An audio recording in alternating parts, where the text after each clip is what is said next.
we all set for a new season of Formula One?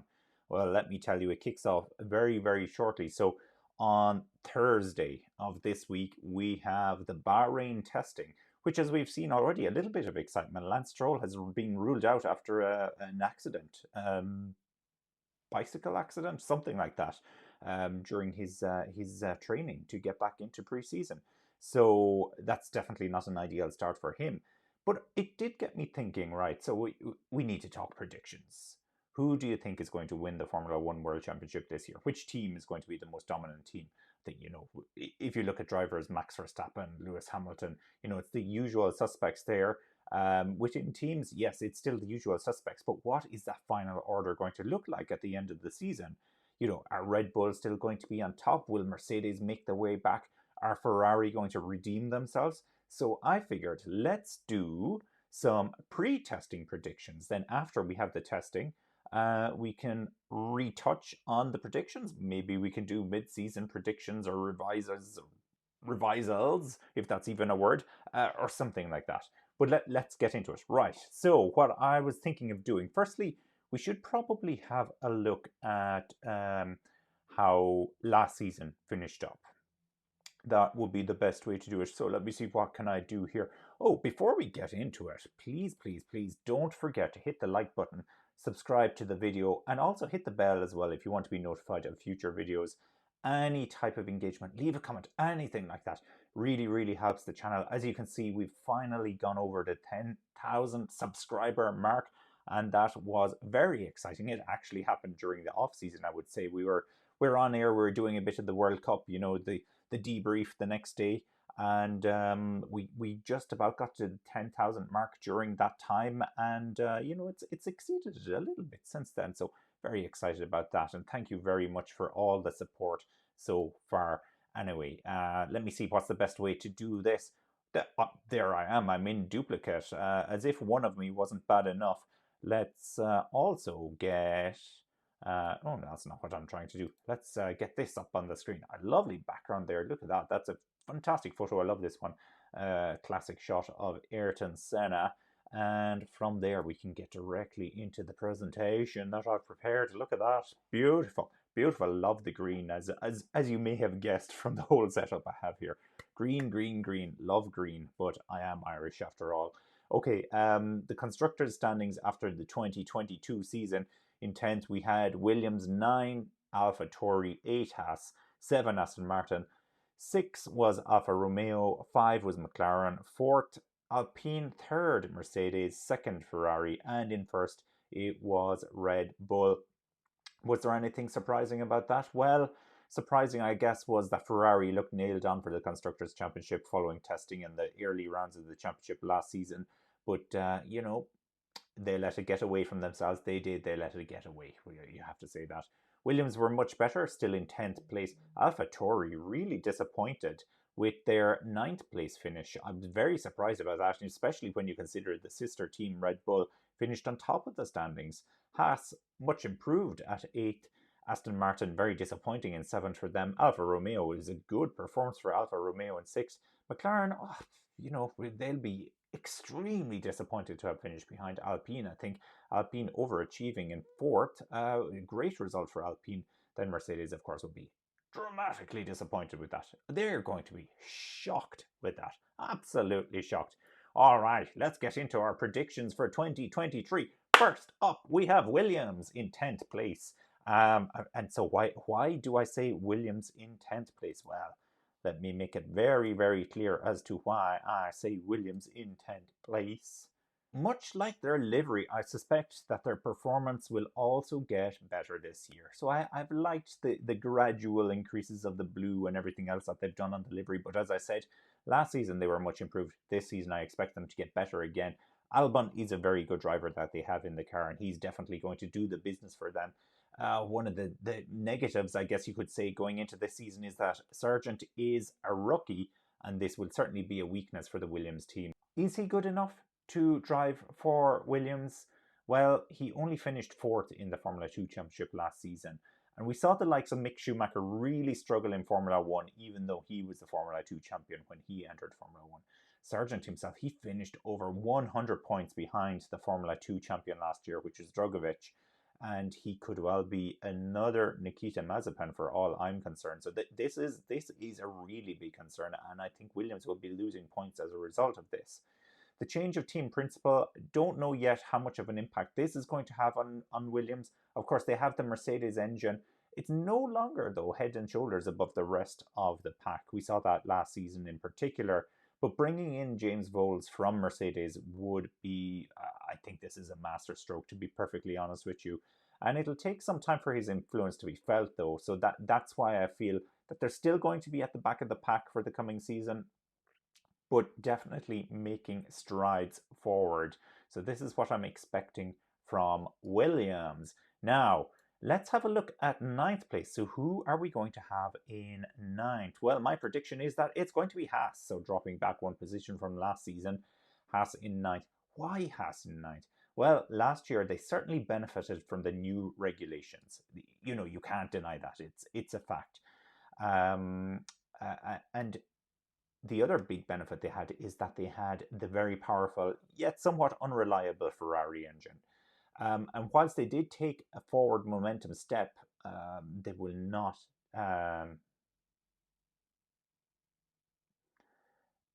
And so, whilst we may see that they're going to take a forward momentum step from last season, it will actually incrementally won't be as big a step as their competitors. And as a result, that's why I think that they're going to fall back. So, one step forward, two steps back, if you know what I mean. The midfield, even the midfield to the backfield should be very close this year. And I think results are really going to fluctuate depending on which circuit we're at. And we already saw that last season. And this is going to be the case once again, where Haas are going to look strong at certain circuits, and then at other circuits they'll be absolutely nowhere. This is very much a repetition of last season. I expect that all teams, including Haas and Williams, will be taking points this season, I should say. And just thinking about the driver lineup that they have with Haas, so Magnussen and Hulkenberg, a very good lineup actually. Magnussen, as you saw last season, he was right on it, and I expect another good season from him.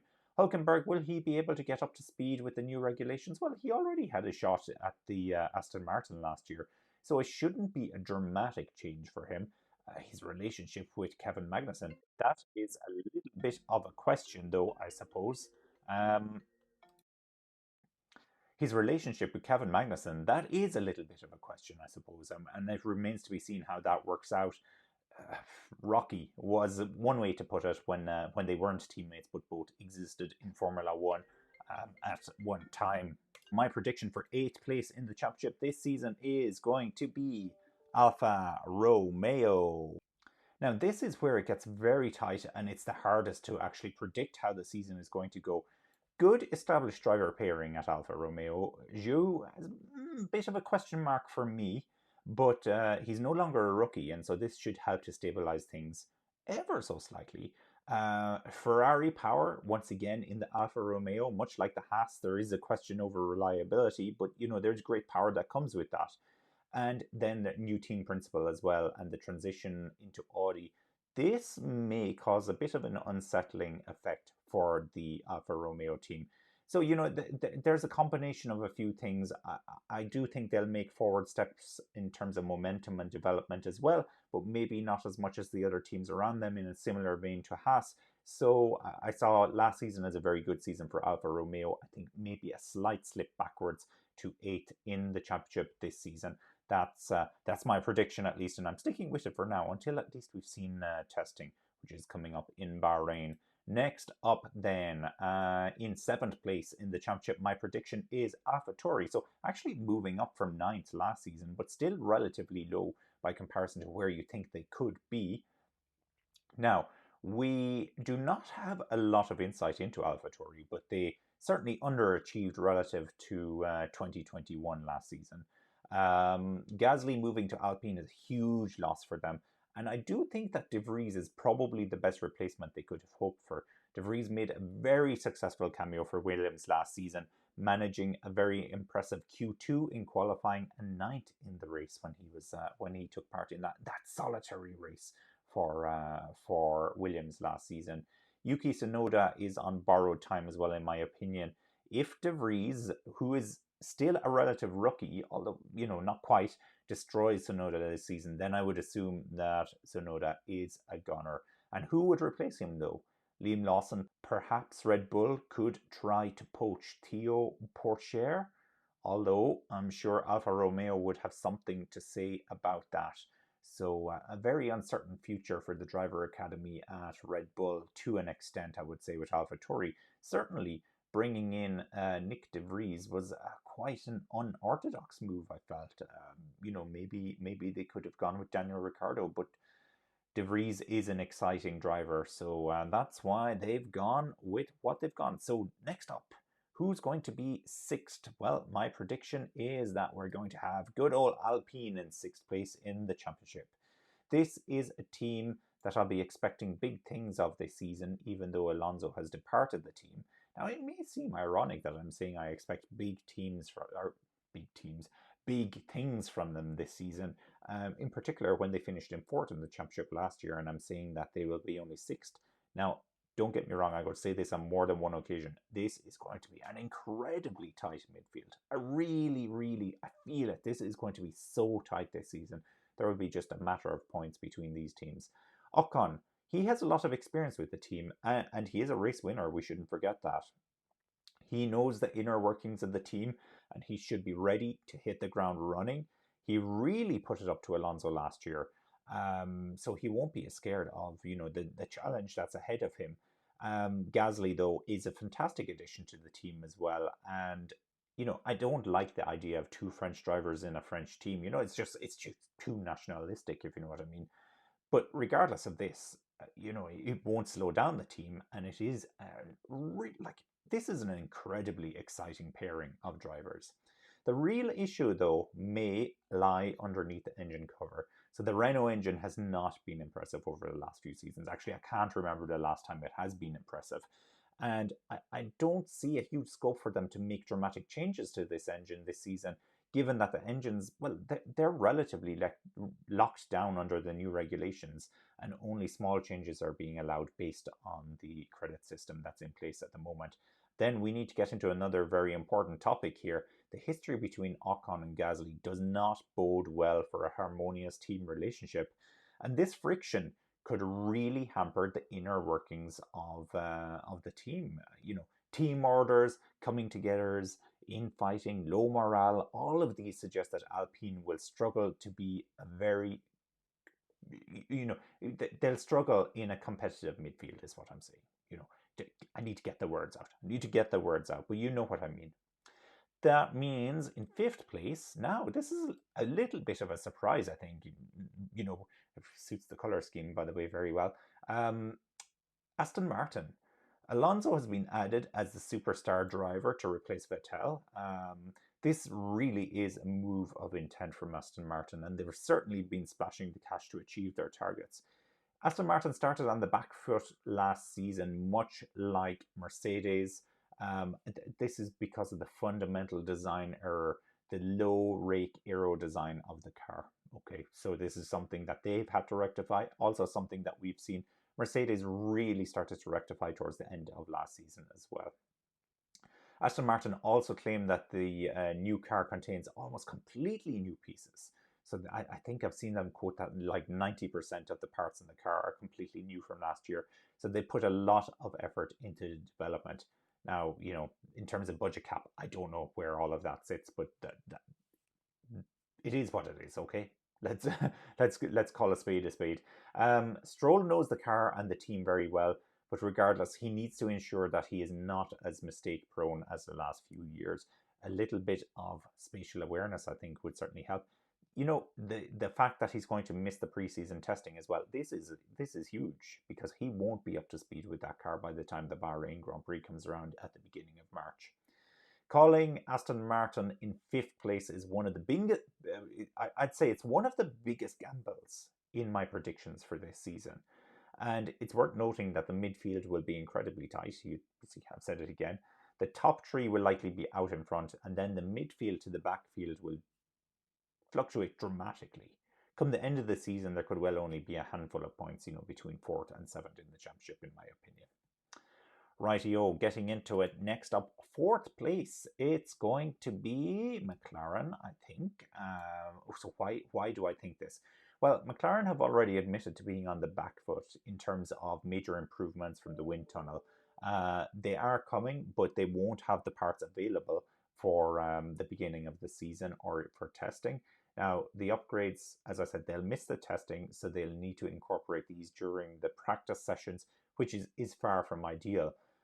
They should be good enough towards, let's say, the final 2/3 of the season to be ahead of Aston Martin and Alpine. But, this, as I keep saying, is going to fluctuate dramatically.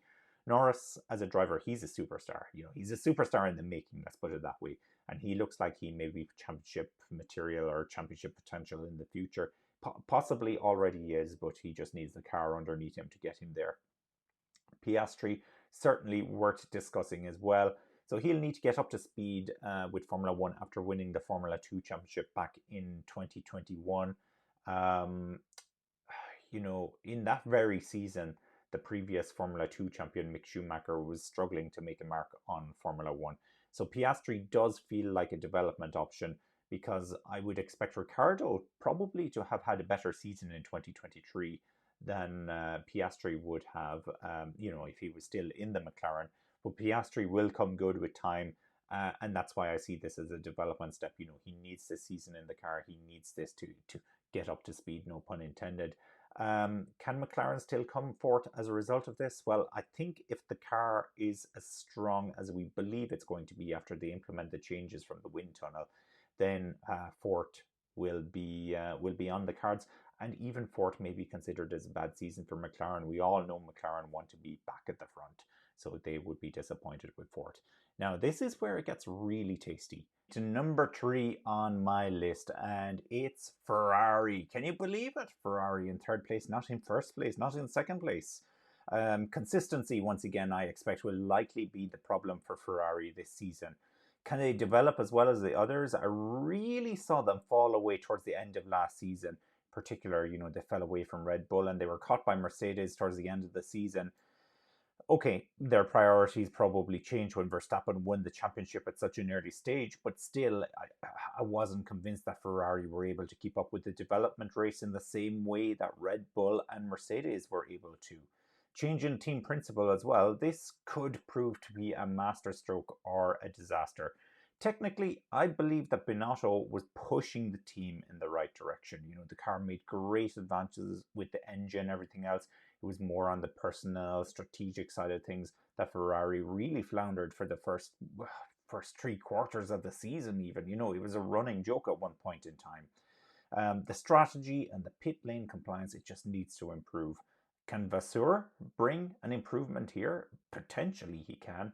But, there's a great unknown in all of this. Now, this leaves us to, let me see, number 2 on the list. So I'm going for Mercedes at number 2. Obviously, you know who that means in number 1. But for Mercedes in number 2, they showed great improvement towards the end of last season. Hamilton is he's like a wounded animal at this stage. He's a double blow. He lost the World Championship in such dramatic fashion to Max Verstappen, final race of the season, 2021. And then he lost out to his teammate last season. That is going to sting. So he's going to be backward and back. I dare say this is Hamilton's last season in Formula One if he can't beat his teammate. Mercedes have already come out and stated that they expect to be behind their competitors, which, as we know, is Mercedes speak for, we think we're going to be slightly ahead of our competitors. Whether or not they're ahead of Red Bull, though, that remains to be seen. Also for Mercedes, team stability in personnel, no major changes. Valls is gone, but no major changes to the Mercedes team or, of course, to the lineup. We have Mick Schumacher coming in there as well as a test driver. That shouldn't really shake things up that much. So, that should be a major bonus for them. So then, look, there are no surprises in terms of who's number 1 on the list. It's going to be Red Bull for a second season. They have team stability to an extent as well. Strategy and pit lane have always been excellent. Maybe not quite on a par with Mercedes in terms of strategy sometimes, but very, very close and definitely nowhere near as bad as Ferrari. inter-teammate relationship is the only one questionable thing here. And there were rumors at the start of the summer about Perez potentially facing the sack from Red Bull. And we have a video on that. I'll link it here as well so you can see that. But Ricciardo back in the test seat, this really amps up the pressure on Perez. You know, alternatively, they have De Vries now as a fallback option as well at the Toro Rosso team, or AlphaTauri, or whatever the heck they're called these days. So, you know, that makes anything possible as far as Red Bull are concerned, and they won't wait till the end of the season to get rid of a driver if they feel they need to make that change. Verstappen is an unstoppable force of nature as well. Even if Red Bull is slightly off the pace, he will have them competing for wins. And we've seen this on several occasions before. I anticipate that Red Bull will still have the fastest package, and as a result, Verstappen may single-handedly win the Drivers' and Constructors' Championships. You know, not that he will, but he certainly could. He could. Both Verstappen and Perez should be seasoned when it comes to handling the pressure of the title hunt. Now, you know, Verstappen has been through it now plenty of times. Perez not quite, but he understands the expectations of the team. So, you know, this isn't his first rodeo either with Red Bull. Haha, see what I did there? Bull rodeo. The Red Bull, Honda, Ford, whatever the heck you want to call it, engine is almost bulletproof at this stage. You know, it had a great season in 2022. And so if this continues into 2023, this is also another major positive for the Red Bull team. So there you have it. That's the end of my list. And if we just very quickly recap, then you'll see that we have Williams in 10th, Haas in 9th, Alfa Romeo in 8th, AlphaTauri in 7th, Alpine in 6th, Aston Martin in 5th, McLaren in 4th, Ferrari in 3rd, Mercedes 2nd, Red Bull in 1st place. As I said, these are pre-testing predictions. I could be totally wrong, but I just wanted to get one of these in early. Look, let us know in the comments what you think. Who do you predict to do really well this season? What would you change on this list? I'm guessing there's going to be a lot of Mercedes fans out there, a lot of Ferrari fans that will feel aggrieved that they're not in the number 1 position. But look, it's only a prediction. It's only opinion. It will definitely be wrong. If this is correct, you know what? I need to just quit whilst I'm ahead. There's no way this is going to be correct. If I can get a handful of these correct, then I'll be very happy with myself.